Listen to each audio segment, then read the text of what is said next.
Assalamualaikum warahmatullahi wabarakatuh. Sahabat sosial dimanapun Anda berada, hari ini kami berada di Kabupaten Barito Kuala dari Regional 4 Banjarmasin on location bersama para pendamping PKH.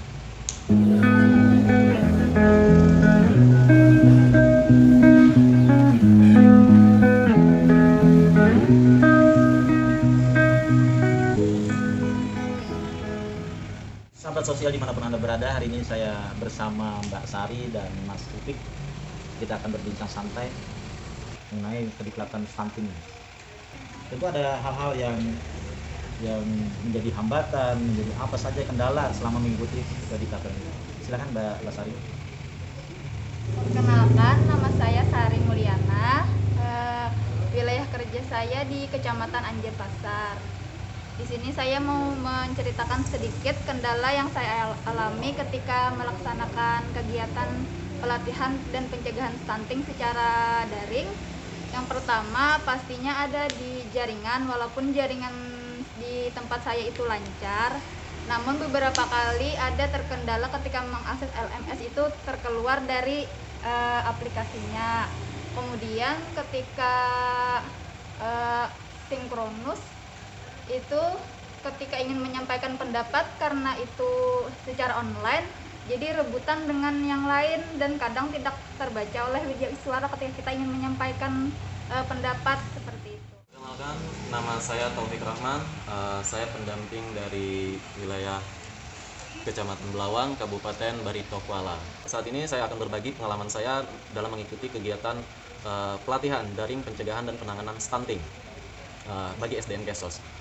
Pelatihan ini kami laksanakan secara daring, yang mana dalam prosesnya tentu banyak kendala dan tantangan yang kami hadapi sebagai pendamping untuk mengikuti proses kegiatan ini.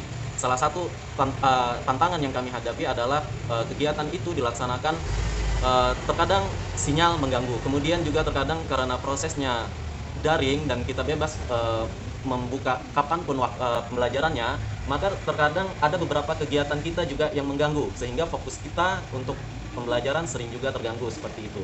Nah, kemudian dalam sisi sesi sinkronusnya juga kurangnya emosi, kurangnya pengalaman yang selama ini kita rasakan ya kalau bertatap muka dengan kawan-kawan sejawat, pendamping dari daerah lain, itu lebih kita merasakan emosi bersama, kita merasakan pengalaman bersama bertatap muka. Nah, sementara kendala yang kita hadapi dalam proses daring ini, kita hanya menghadapi, ya mohon maaf ya, kita hanya menghadapi laptop, HP, dan bahan. Walaupun di sana juga ada kebersamaan, cuman kurang terasa ikatan emosional antar peserta, fasilitator, dan antar sesama peserta. Kurang lebih seperti itu.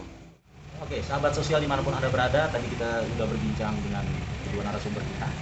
Hal yang menarik apa lagi yang akan pembincangan hari ini? Jangan kemana-mana, ikuti terus sahabat sosial. Ruang inspirasi on location berada di Marabahan.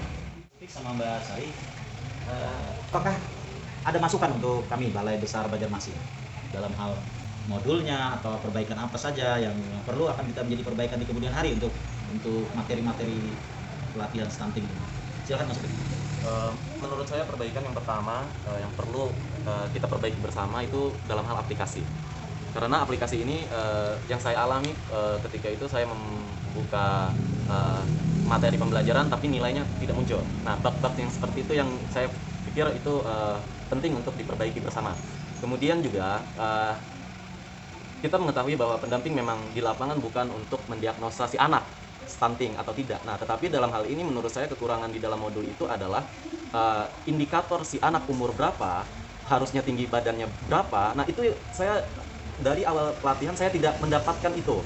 Padahal itu sebetulnya penting bagi kita di lapangan ketika berhadapan dengan contohnya anak KPM seperti itu. Nah, jadi walaupun tidak mendiagnosa, tapi setidaknya kan pendamping akan mendapat pembekalan, oh ini ada indikasi si anak stunting, kurang lebih seperti itu. Indikator-indikator itu ya? Indikator-indikator itu yang, oh ini terindikasi seperti itu. Untuk diagnosanya kan nanti kita akan merujuk ke Vaskes atau ke bidan dan lain sebagainya. Seperti itu. Kalau Mbak San? Kalau menurut saya sedikit saran untuk aplikasi LMS, kurang lebih sama seperti Mas Upik, terutama dalam persiapan LMS itu ketika diakses oleh banyak peserta. Karena kemarin kan juga ketika diakses itu error karena terlalu banyak yang mengaksesnya. Kemudian yang kedua, untuk modul kebijakan dan pencegahan dan penanganan stunting itu bisa dibuat mungkin bahasanya lebih sederhana, karena untuk bahasa yang ada di modul tersebut apabila langsung kita sampaikan kepada KPM itu terlalu tinggi untuk para KPM, sehingga kami sebisa mungkin sebagai pendamping PKH bisa mengolah bahasa-bahasanya itu agar bisa dipahami oleh KPM. Oh, jadi kalau modul pertama itu yang kebijakan itu ya yang lebih ini Iya Pak.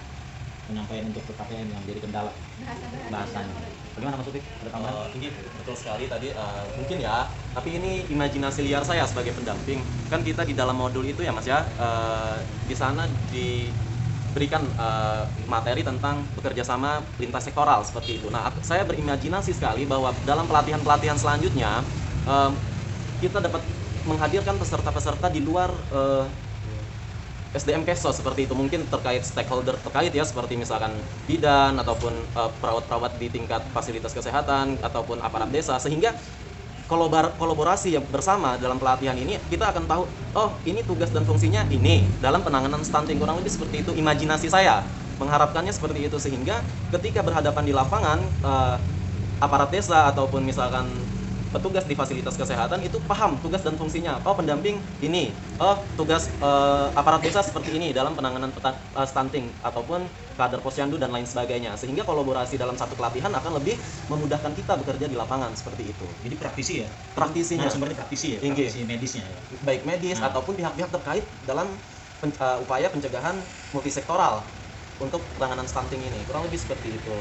Sahabat sosial dimanapun Anda berada, tadi kita sudah berbincang banyak dengan para pendamping kita, disampaikan oleh Mas Upik maupun Mbak Sari.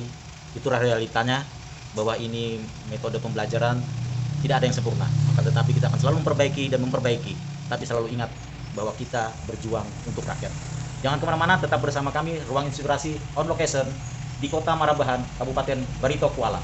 Salam